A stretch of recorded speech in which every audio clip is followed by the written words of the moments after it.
Hello, and thank you for joining us for today's Automotive News Power Training webinar, Grow Your Dealership's Bottom Line with Better Hiring, Advice from Experts, presented by Hirology. I'm Jim Treese, News Editor at Automotive News, and your moderator today. Before I introduce our speakers, here are a few navigation tips. First, we encourage you to ask questions at any time. Just type them into the Q&A box there under the speakers' photos on the left side of the webinar window, and then hit Submit. I will steer your questions to our speakers toward the end of the session. Also, to enlarge the slides, just grab the frame with your mouse and pull it larger.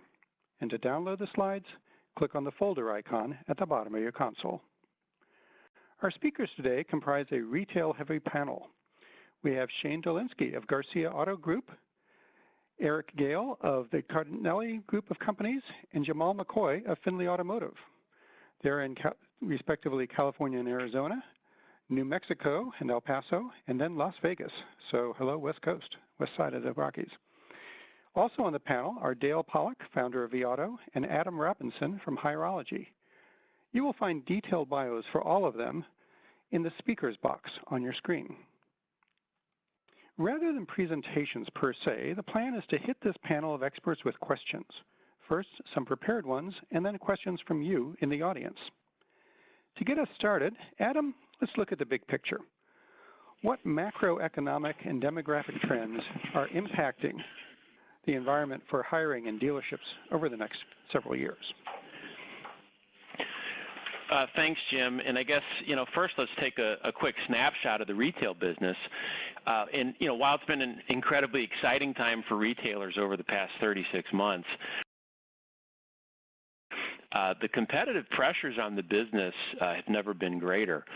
Volumes are at record highs, but dealer net profit on sales has remained pretty flat over the past 5 years, at just over 2%. And what that says to us is volume increases have been sufficient to offset what we all see as continuing declines in gross margin. But the core business is challenged in ways that it never has before. As a matter of fact, my opinion is dealers have never had less control over their business than they have today. While they may be doing better than they have before, the control is down. I mean, you can't control changing consumer preferences. You can't control buyer demographics, and what I mean there is, the shift to the millennials as a predominant purchasing power. You can't control the CFPB. You can't control state and federal regs. You certainly can't control your OEM, and you can't control the massive private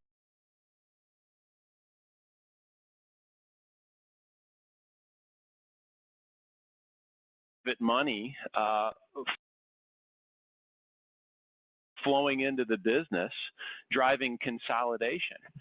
And so when you look at it as an industry, really the only thing a dealer has 100% control over anymore is whom they put on their payroll. But as an industry, dealers have really never looked at the people side of their business as a source of competitive advantage. And demographically, macro level, the people side of the business is going to get even tougher for dealers, because over the next 7 years, the size of the entry-level workforce entering the labor market is forecast to shrink by 13%, and that's just, those are straight demographic trends. I mean, those things are going to happen to us in this industry, and so what that means is that an already tough recruiting challenge is going to be exacerbated by a smaller labor pool, so fewer people to even, in the pond, even fish from. So when you consider that on average, 70% of a dealer's gross profit is being spent on payroll, which as an industry is almost $60 billion a year, and that industry average turnover is north of 60% a year, it's clear that retailers have a massive opportunity, Jim, to improve their businesses by focusing on the people, and we've just never done it before. So, in my view, that signals that the coming battle over dealer profitability and, even viability, I think will be won by those who successfully wrangle the people side of their operation. So it's an exciting opportunity, but it's also, dare I say, a mandate that you take a look at this stuff. That's a good setup for keeping in mind as we go through the rest of the presentations and comments. Let's ask a question of the audience now, though, to find out where you folks stand. Does your dealership, I've got a poll question for you, does your dealership have a long-term plan for hiring and human resources? If you could just click on one of those buttons there and let us know how things are going. I'll give you a few seconds.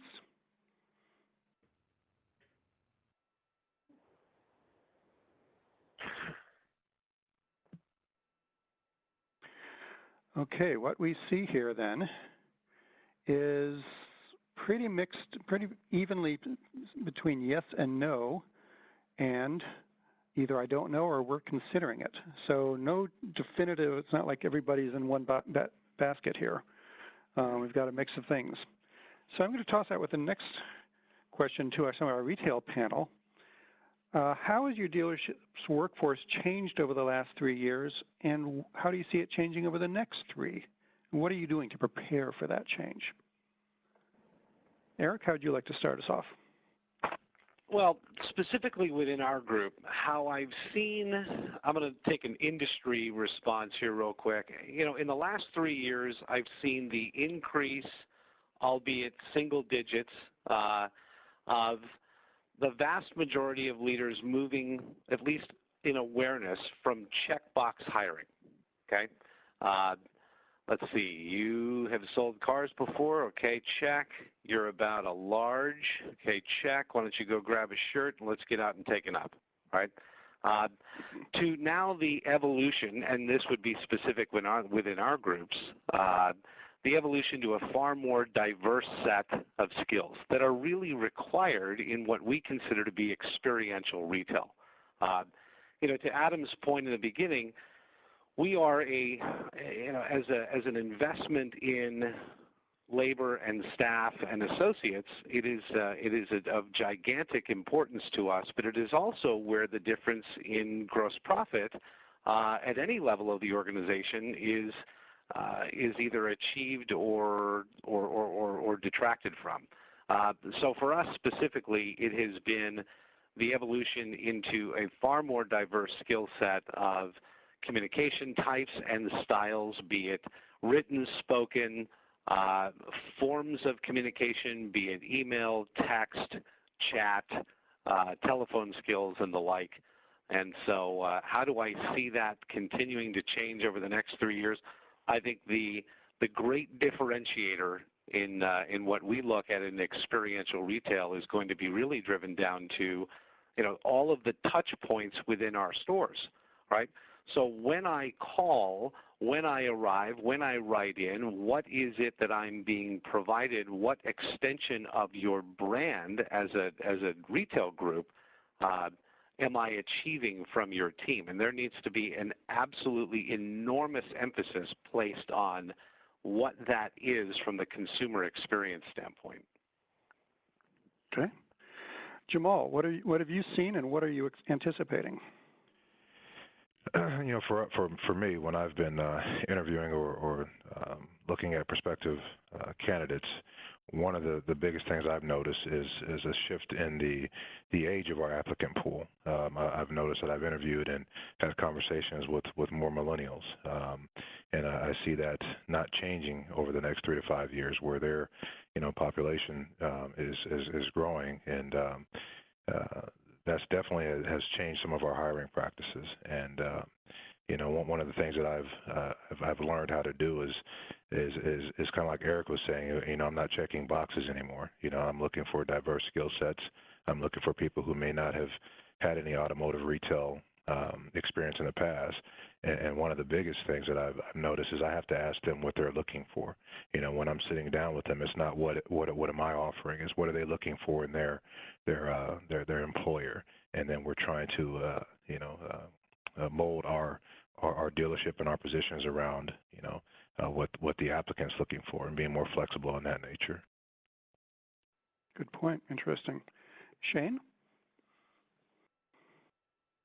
Well, for our dealership group, it's been a sort of a divergence from the standard typical, the manager coming on, bringing their staff and, all of their bad habits to the dealership group, just hopping around from one dealership to another. And instead now we are vetting all of our new hires, and generally they're going through a hiring process now that we never did before. We started doing that in the last year and a half or so, and that process includes generally not hiring people with auto sales experience. I wouldn't say that's the majority of the time, but we've had a lot of success with training and developing our own people, and in the next 3 years, I see that increasing even more as again, the millennials are coming in, and what the buyer's experience needs to be. The old, air quotes, car dog is just not an acceptable consultant for our group. So. Okay. Jamal mentioned the millennials. Let's go on to our next question. Because there are a couple of rules I try to live by. One is never argue with a Mack truck, and the other is that you simply can't fight demographics. So it's obvious that selling processes will evolve. They simply are going to, as millennials become the majority of car buyers. But how has that changed the way you staff your dealership? Jamal, you want to go first this time? Sure. We still hire, the best candidate for the position, but we're definitely aware of making sure we're being, considered when millennials are doing a search for a job. We've adjusted our hiring practice. That includes strategies to, target millennials, whether that be posting on social sites, Facebook, Twitter, certain job boards that we feel millennials gravitate towards, Glassdoor, Indeed, things of that nature. And the other thing that I've noticed is with the flexibility, we've offered way more seasonal jobs than we've ever had in the past, summer jobs, to give them kind of a taste of our industry that have developed into full-time jobs. And it kind of seems like that's, what they're looking for is that career path development, but they don't want to come in necessarily at a certain level. So I would say our seasonal hires have increased, tremendously while we're giving them a path towards development. And we've become much more diligent as far as putting someone in a long-term path. We want to cultivate our leaders for the future, and so we're giving them opportunities to see, the end result.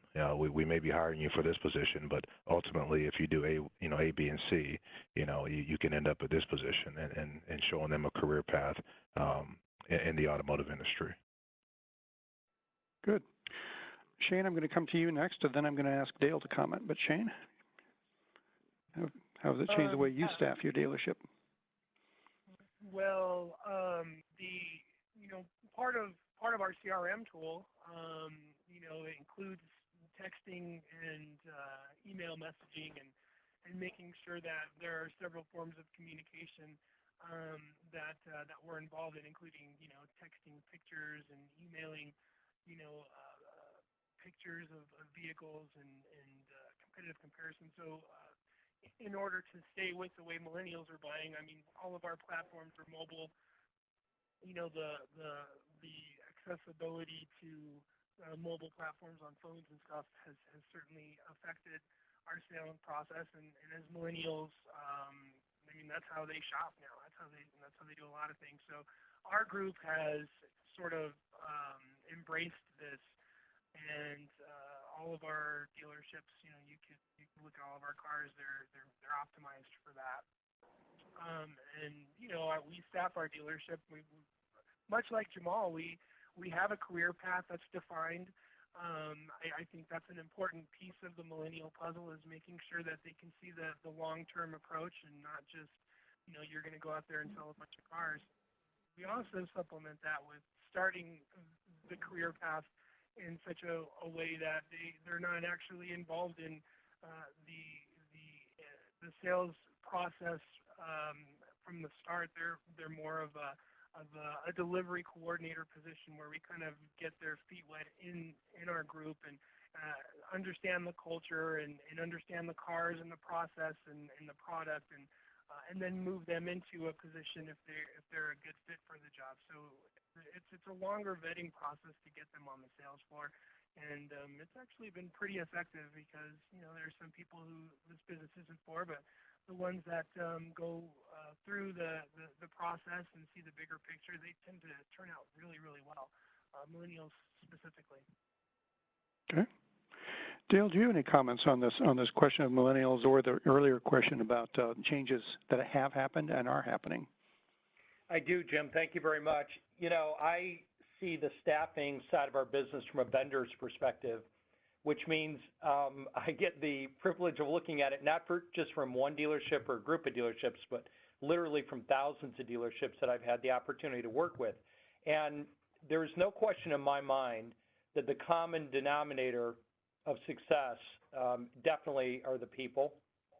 And, one of the interesting and challenging aspects about today's workforce is that we've always said that in this business that it's a people business, and it certainly is a people business. But every bit as much as it is a people business today, it's also a technology business, which makes the challenge of hiring qualified people ever the more difficult, because today we have to recruit and hire people who have those people skills that we all know to be so important, and also very critically, people who have the ability to use, consume, and produce with technology.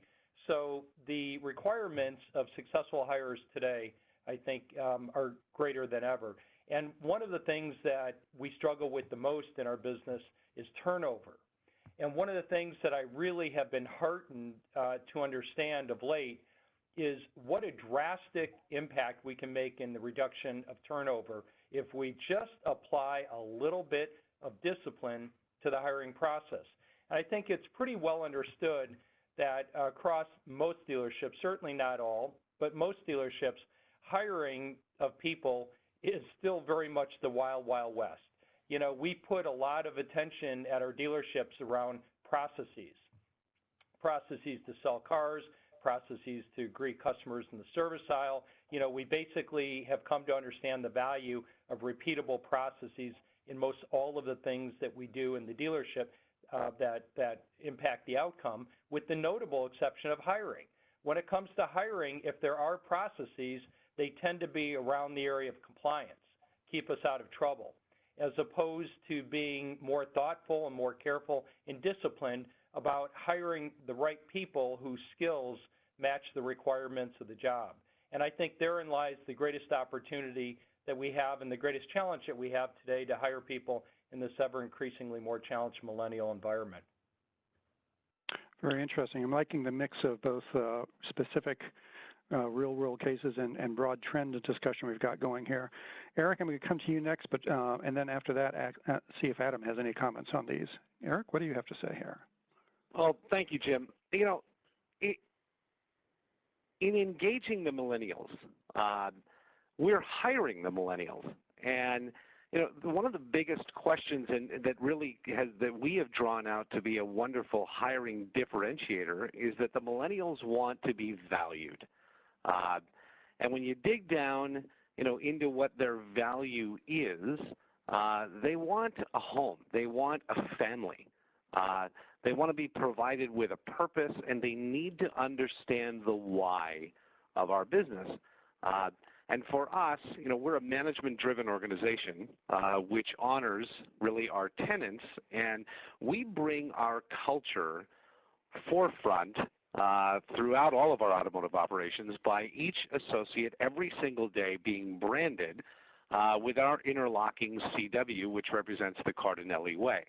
The reason we do that is not just for the uniformity of our brand and the optical impressions that they produce. It's the daily brand promise reminder that says we develop outstanding relationships where everybody wins, period. And so with that in mind, we hire, we interview, we alert our candidates through a wonderful upfront contract in every discussion that is quite simply, we are one team moving in one direction. And it's absolutely vital in sharing the member of our family that you will or would now become a part of. The purpose of our business, that we're in the relationship business, we're in the people business, we're in the money business, we're in the service business. And then the why is absolutely critical. The reason for that is because, to Dale's point, we have a tremendous emphasis as an industry about processes and structure and things that are meant to keep us from problems, but yet I would challenge that if we're proactive, we have the ability to be able to avert them altogether by just having the same processes in place when it comes to candidate hiring and structure of responsibilities each day. You know, the why really helps bring into focus, why do we do the things that we do? Why is it that I need you to make X amount of phone calls a day, X emails, X text reminders, and the like? You know, that it is, you know, again, going back to my original answer, which is that whole value proposition, not only for internal candidates, but also to the clients that we serve. You know, many of our new hires are, in fact, of the age demographic and the buyer mindset of the consumers and clients that they're going to serve. Hey, Okay. Jim, this is Dale. When you turn it to Adam, Adam has a very interesting perspective on hiring people whose job responsibility it often is to wash and park cars and get yelled at all day long. So, Adam, in your remarks, if you'd sort of reference that, I've heard you talk about it, and I think it's really relevant here. Well, And sure. please, Yeah. I'm moderating, but you guys feel free to interact as well. So Adam, go for it. Yeah, no, thanks, Dale. That's yeah, I'll take your suggestion. I guess the thing that I'll say is, not only is the way that you staff your dealership changing, the way the incoming generation looks for employment has changed pretty drastically. So a couple of big things. First of all, similar to the way people now shop for cars, they shop for jobs on a mobile device. And in fact, 50% of applicants that flow through to dealerships we see in our system originate on a mobile device. So, you know, for dealers who have not paid attention to the candidate experience on mobile, you know, let me invite you for the, you know, when you're off this webinar, maybe right now, pull up your career page on your dealer site on your phone and see what it looks like, and ask yourself, would I apply to this place? Am I trying to get a candidate to rewrite their resume on their mobile phone on my website? Am I paying any attention at all to the experience I'm delivering to this candidate? Because the other interesting statistics you see is the percentage of applicants who start their search on a job board has dropped by almost 50% in the last 3 years, and that entire 50% has moved to candidates that start directly at the employer's career site. And you ask yourself, well, why is that? Well, it's exactly what Eric was talking about. Candidates want to know who you are. They want to know who the dealer principal is. They want to know who the general manager is that they'll be working for. They want to see what you're all about and whether you invest in a career path, because millennials want 3 things. They want a career path, they want pay stability, and they want reasonable working hours and a balance. And for 70 years, we've offered the exact opposite of all 3 of those things in this industry. So, you know, what Dale was getting at is, you know, everyone, to yourselves, answer this question. You know, here's a job. Would you want your kids to take this job? Raise your hand. The job is park cars, wash cars, and get screamed at. Park and wash cars, and just take irate customer all day long.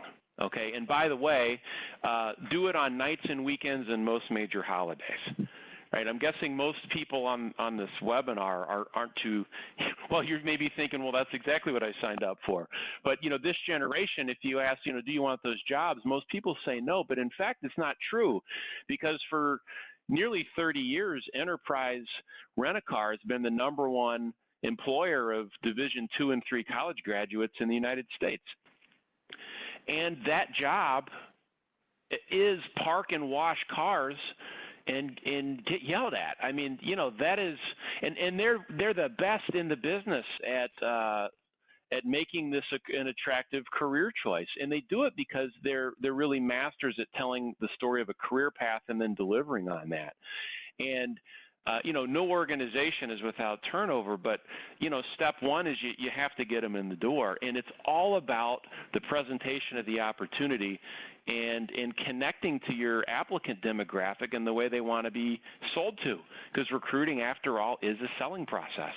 And if I can summarize the one change I see happening in the market is that the dealers that are going to stay ahead of the game are ones that are going to treat recruiting like a sales and marketing process and spend as much time thinking about their applicant experience as they do thinking about their customer buying experience. Because guess what? It's the same people.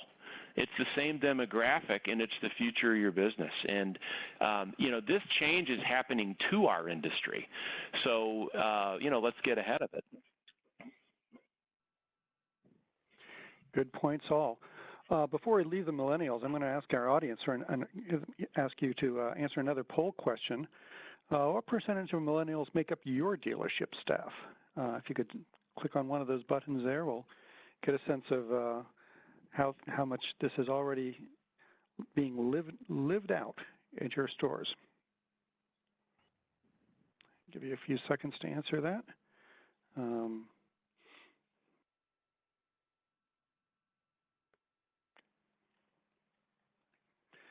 Okay, we are now seeing, what I'm seeing here is pretty heavily on the, more than 10%, close to 50%, but nobody over a third.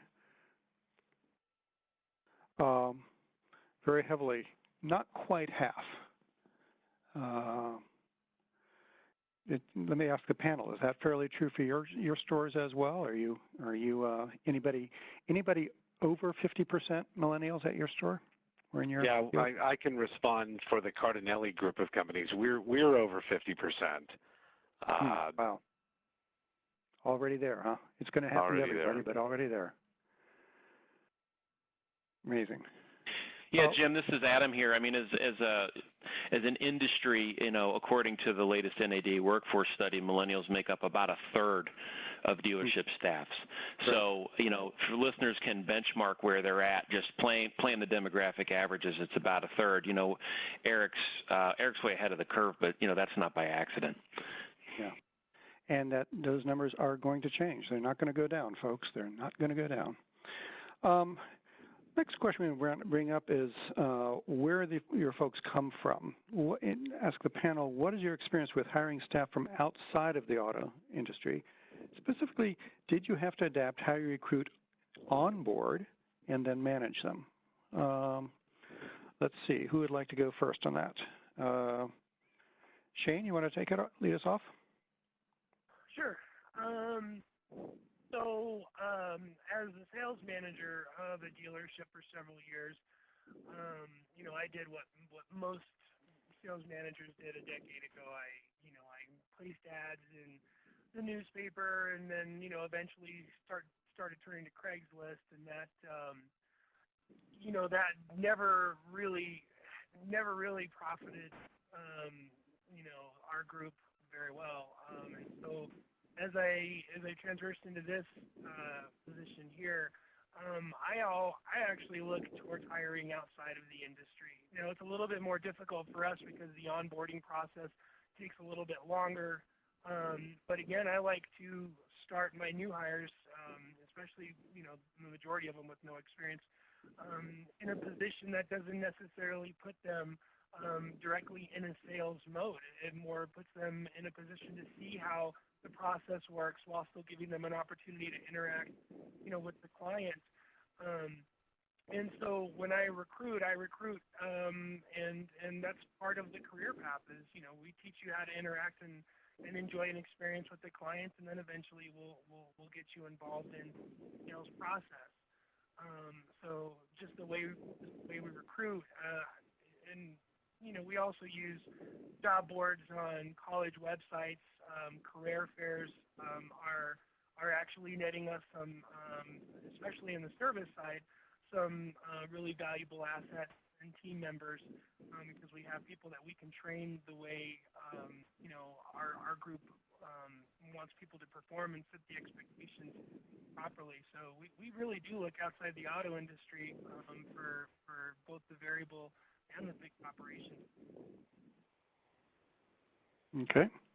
I think we can go next to Dale and then Jamal. Dale, what have you seen as you observe, as you said, thousands of dealerships across the country? Well, to the question of hire from within or without, I wouldn't necessarily suggest starting at that point, because I think the place that's proper and best to start is to start with hiring the people who have the innate skills to do the job that's called for. And for me, that would be priority number one, to assess whether their basic skill sets match the requirements of the job, whether they come from within the industry or from without.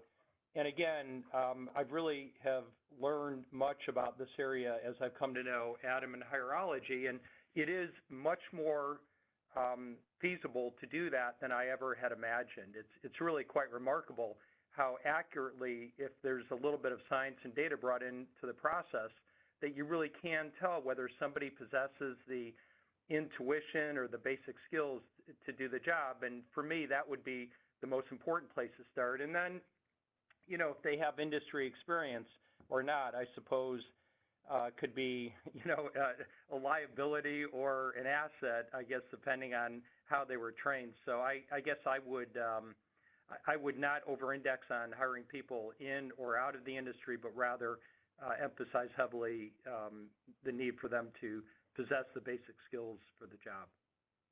Okay. Jamal, what's been your experience? Well, to Dale's point, I'm the same way. I look to fill the position, whether it's from within the industry or outside of the industry. If someone fits our culture, our way of doing business, we can teach them the skills that they need to, whether it's, sell a car, doing it with our process or help a customer in the service drive. But if they already have that skill set and they fit well into, our way of doing business, then obviously we'll give them an opportunity as well. We make an effort to, hire and fill our staff with, staff that's representative of our demographic. So whether that's, considering millennials or considering baby boomers or Gen X, and whatever the case may be, it's the best person for the position. And in Las Vegas, one of the things we has grown is our the bilingual population. So the ability to hire candidates who speak more than one language, has been something that has become very much to the forefront in the last couple of years, at least for our dealership. As far as where we're finding people, most of our successful recent hires have been from outside of the industry. But what we've had to do to have consideration is change, how we're presenting these jobs to people. We can't say, like Eric said, here's a shirt, go take it up, and good luck, and everything's 100% commission. We've had to go to more of a salary position. And if someone is in an industry, whether it's marketing or service or whatever the case may be, and they're currently, earning, $4,000, $5,000, $6,000 a month, we give them an opportunity to make that same amount of money. Otherwise they're not going to stay very long. They can have all the talent and all the want and desire in the world, but, obviously if they can't support themselves and their family, then they're not going to succeed. So we try to support them, while we're teaching them the business and they get on their feet. A lot of people have misconceptions about our industry, and when you show them the benefits and the long-term career path, they seem to become very interested. We give them a traditional corporate feel when we hire them. We put them through orientation, a formal hiring process. It's not just, okay, hey, you start tomorrow. It just doesn't work. So we've been very successful in creating a strategic hiring process and offering opportunities to people outside the business. And like I said before, salary positions seem to give us a higher quality of candidate that applies to our dealership. Can I ask about how long between when a person is officially hired and when they're really off on their own, in terms of whether they're in training or whether they're being mentored or whatever? How long does that usually take for sales? Oh, it depends. Let's talk about the sales staff rather than Okay, technicians. the sales staff, it's going to be about 30 days. 30 days before we release them. I mean, they're always going to have support, but it's going to be about a month-long process. Okay. Okay. Adam, what would you say about that in terms of the recruiting, onboarding, and managing from outside the industry? And then we'll get back to you, Eric. Well, I think that, the most important thing, if I could maybe take a different tack, is a commitment from ownership or management that it's okay to try something different. I think the most important ingredient to successfully trying something new, whether it be deciding to hire from the trades or anywhere outside of auto, is that management gives their line managers opportunities to try things that might not work as well the first time around. So, if I can just say that, treating this process as core and critical is step one, but step two is giving your teams opportunity to experiment and get this stuff right. This isn't something you try once, and if it doesn't work, you abandon it 30 days into saying, well, this didn't work this month. This is a commitment to excellence in staffing your stores. And if you're not treating it as a core critical process that takes time and effort, you're not going to have the wherewithal to really invest and make this all that it could be. So I would encourage people to take the long view here.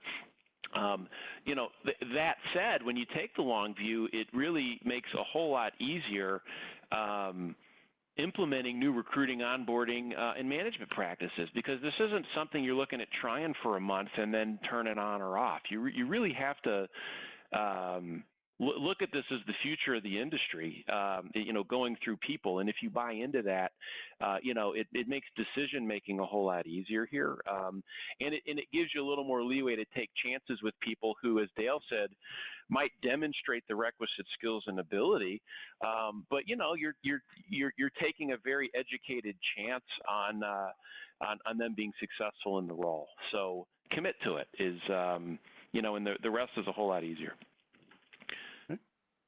Eric? Well, I think that from a leadership standpoint, we need to all recognize that we're 100% responsible, and we look at whether it's human capital or any investment within our responsibilities has to produce a return. So the question is, what am I investing in, right? And so we've talked about the begins of a transition from, check the box, right? Let's hire 8, 4 will make it, and 3 will see their 1-year anniversary. In my opinion, all things included, that would be a failed investment. So the question really is, where are we investing? What are we investing in? And what is the desired return? So the question of do I hire within or within or outside of the industry, I would ask, what is the industry, right? And when we look at where we have evolved now and where we're going to continue to evolve, we're in the outstanding experience business, okay? And so for us, do we look at, candidates with active automotive retail or service experience? Of course. But, to many of the other respondents' points, we take nothing off the table. And we use a very sophisticated means by which to attract men and women to fill a variety of roles within the organization who are, in fact, have displayed that they have experience in delivering an outstanding experience, okay? And so, really the question is, I can train you, I can teach you to do a vast many things, but it's what is the foundation with which we're working? Do you have the moral fiber? Do you have an understanding that it really takes no additional effort to move from ordinary to extraordinary? It really takes no additional effort. It's just who are you? How are you wired? How do you look at challenges and success and opportunities? And what What skills do you bring? What mindset do you hold? And does that honor really what our objectives are? And that then brings us back into really the investor mindset that says, will I get uncomfortable? Do I have the courage to be uncomfortable and try something new? If it's going to produce a return on this particular investment, then it's worthy of the try. Many times we've just got to shift our thinking from, well, how much does it cost? Right? What's the cost of X, Y, Z? Well, what's the cost not to? Right? I think all in, all done, we need to be very mindful of, and I apologize, I'm going to go a little long on this one, but this is really important. We need to be mindful of what effort produces a particular result. Okay? A poor effort will produce pain every single time. And a good effort will produce a poor result. A great effort will produce a good result, and an outstanding effort will produce an unfair advantage. And if we remember that, I'm happy to repeat that later or offline for anybody else that needs, but if we remember that, it really will help us to value the process that we're undertaking, specifically when it comes to adding associates throughout our stores. Wow. Okay. I'm going to follow up again with another question for the audience, just so we get a sense, and I'll bounce back to the panel. But what other industries have you sourced candidates for your dealership from? From where have you found folks? If you'll take a moment to click on some of these, let us know, and then I'm going to ask the panelists to say how they stack up as well. Take a few minutes here to get some responses, a few seconds rather. It's a wide variety of possibilities here.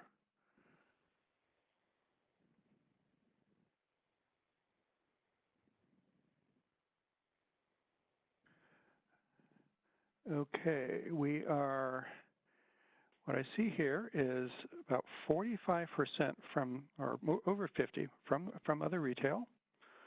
35% with next category would be hospitality. That's something we're seeing increasingly. And then finance, certainly. And then the next three are all sort of about the same: manufacturing, construction, transportation, education, and healthcare, business services. I've known some great examples of people coming from the education field, but it is true that hospitality, I think, has probably been climbing in recent years. Panelists, any of you have any comments on one of those categories that you found particularly or surprisingly successful? Well, I would definitely say the hospitality industry.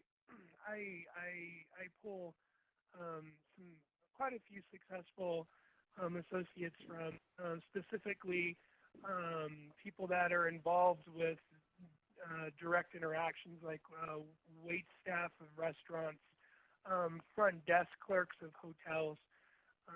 Those associates tend to be very gregarious and tend to do really well. And one that I don't see on here that I've had some luck with, and maybe it's just because in my market there's a lot of call centers where, phone call centers, where people have to use some phone skills to retain clients that are trying to leave, DirecTV or T-Mobile, for example. I find that I've been having some luck most recently with those people as well. Okay. Yeah, Jim, one that's on here that we've had a lot of success is I hire a high number of veterans, former military experience, and that has I feel paid dividends for our dealership and given us a competitive advantage. Veterans obviously by nature are going to be disciplined, structured. They're very coachable, trainable, client-centric. All the things that you want out of your staff. They seem to possess those qualities. And the biggest thing, to Eric's point again is, and they want to be a part of something special. They want to be a part of something great. So they will put a lot of effort behind, achieving success. And it's been a huge source of great hires for us. And Jamal, is that for across all departments or in a particular department at the dealership? Through the whole building, sales and service, we have a high number of veterans that work here. Great.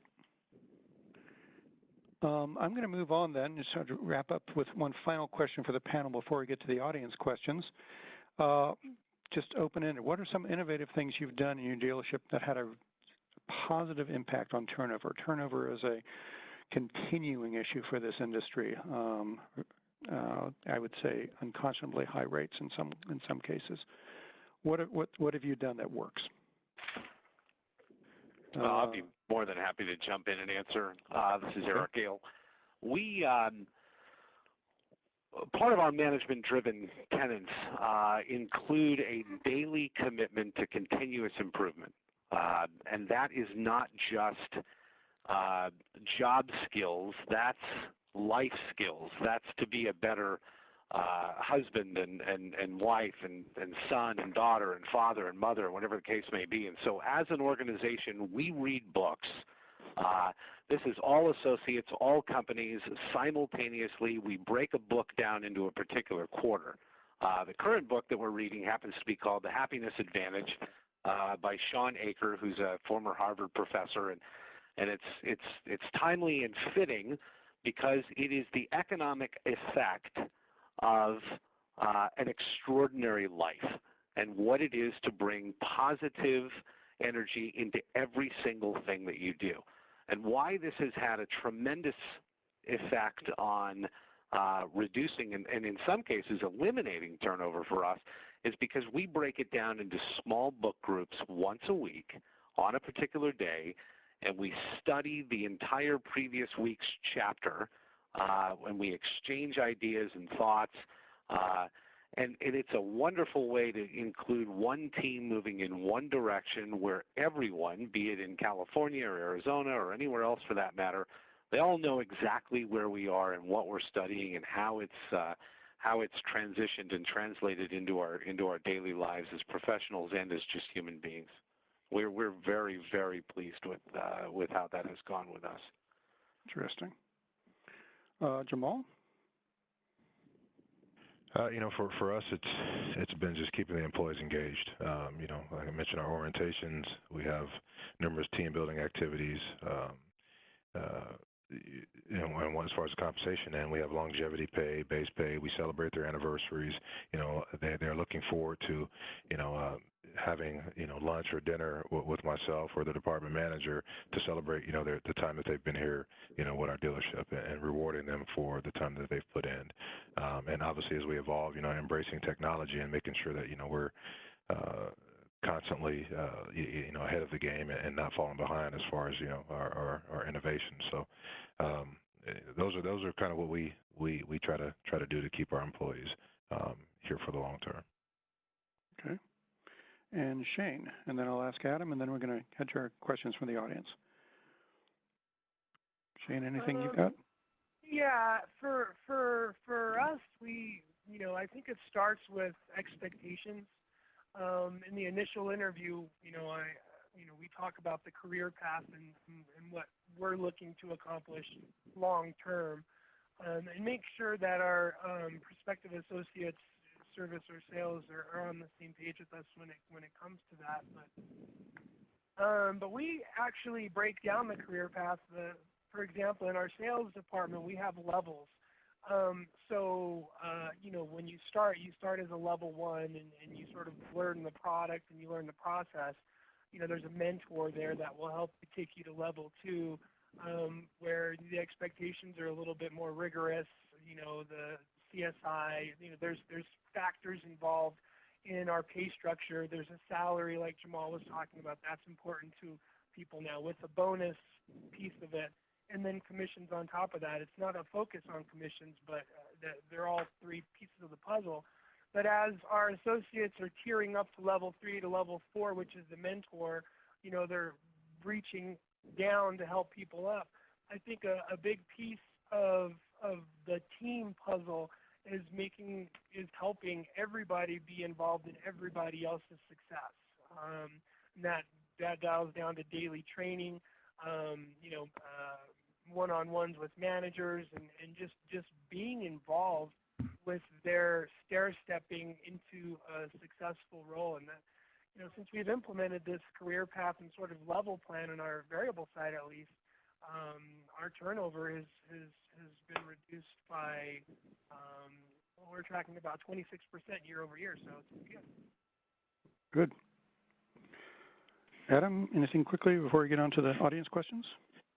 Yeah, and I'd actually like to get Dale's take on what I'm about to say, but what Shane's and others have described here is really that there's an implied contract between a team member, an employee, and a dealership or manager at a store. And it goes something like this. I, the employee, are going to spend the majority of my waking life with you. And, in exchange for me delivering value to your business, you're going to pay me something fair, but you're also going to teach me things and help me develop my career, right? And that value equation or balance is really the key to understanding why people leave employers. When that equation gets out of balance, it's easy to see why people leave. So as employers, it's our responsibility in this industry to make sure we're paying people fairly, but even more importantly, right, ranking higher on this incoming generation's list of needs is personal and professional growth and a career path. And the moment that a high potential, high performing new employee feels like you as the employer are not meeting your end of the bargain on that equation, it's out of balance, and they start to look for an employer that is going to deliver there.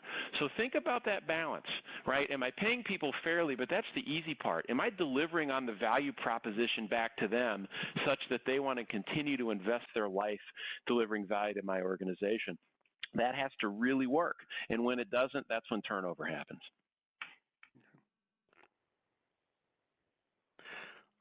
That leads very nicely into our first question from the audience, which was, after hiring, do you have suggestions on retention of millennials?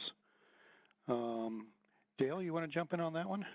Yeah, I would say that retention is a lagging indicator of how effective you are at hiring.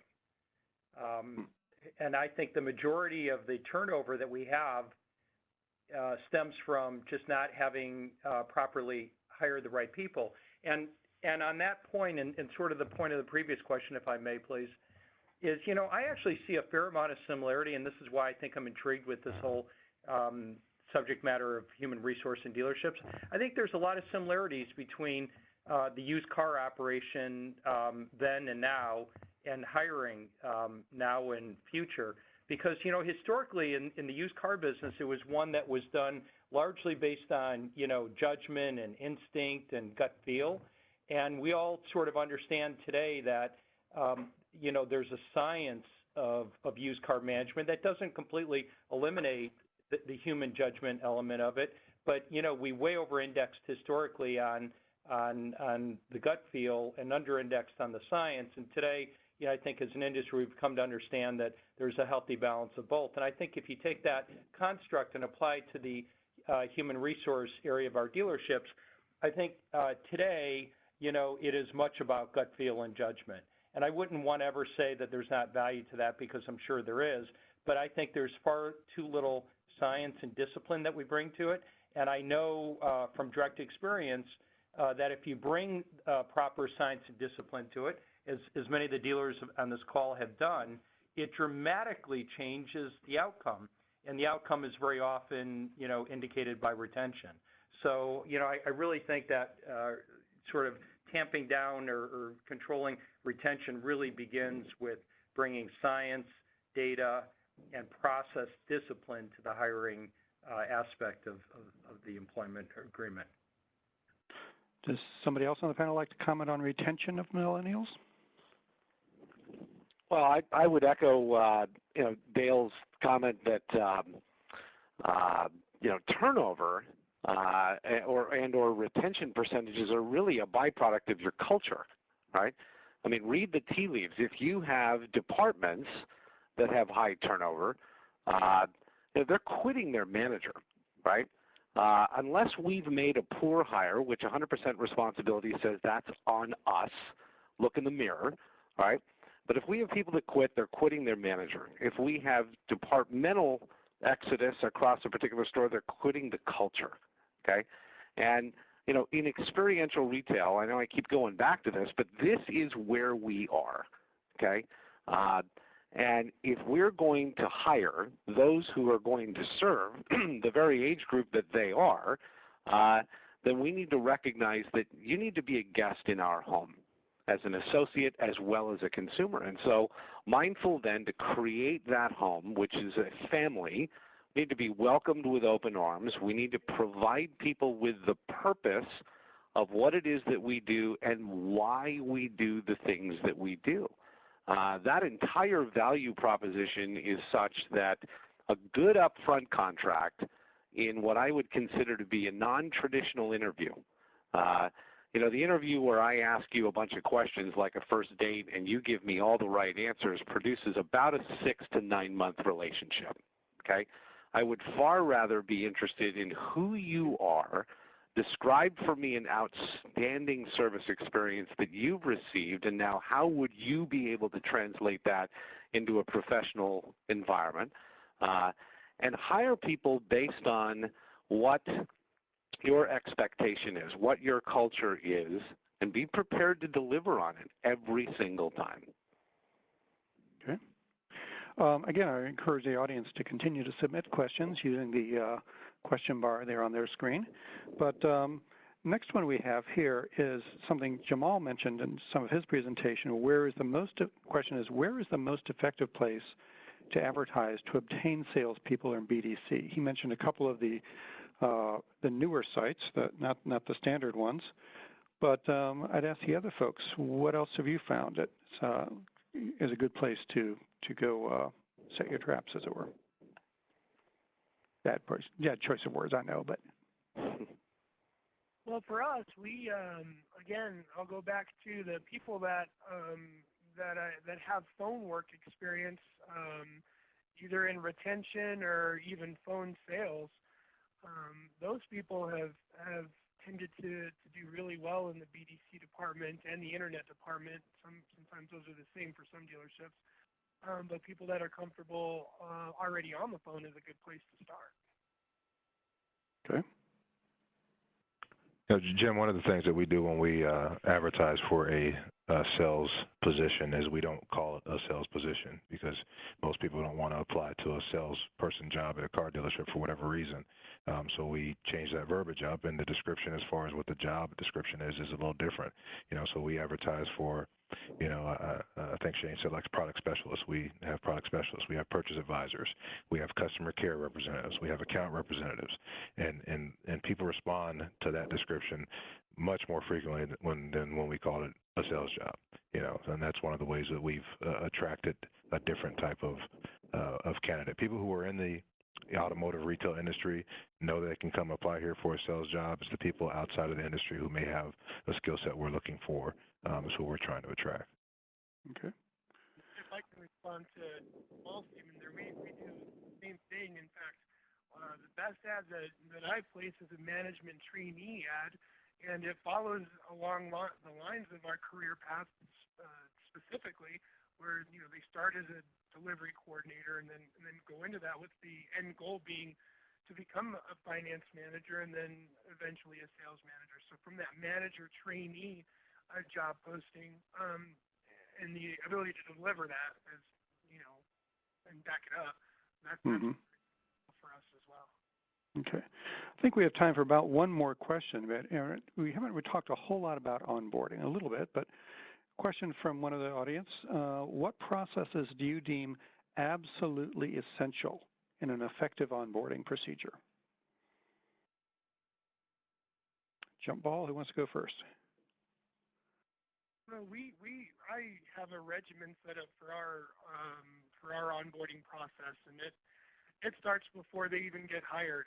If we offer them a position, we obviously can't bring them on board until after they've passed our background. But it starts there. I offer them the ability to come work with us, assuming everything passes. In the meantime, your job is to start learning the product. And for us here, especially in the sales, the variable side, product knowledge is the key. So the salary portion is a little larger in the first 30 days while they're just learning the product because they're not really involved in the sales process. So for me, and especially in this day and age where everything is digital and the majority of new car buyers will spend anywhere from 10.2 to 17 hours online on average, you've got to know your product. And so for us, that's essential, making sure the product knowledge is first and foremost. Okay. Anybody else?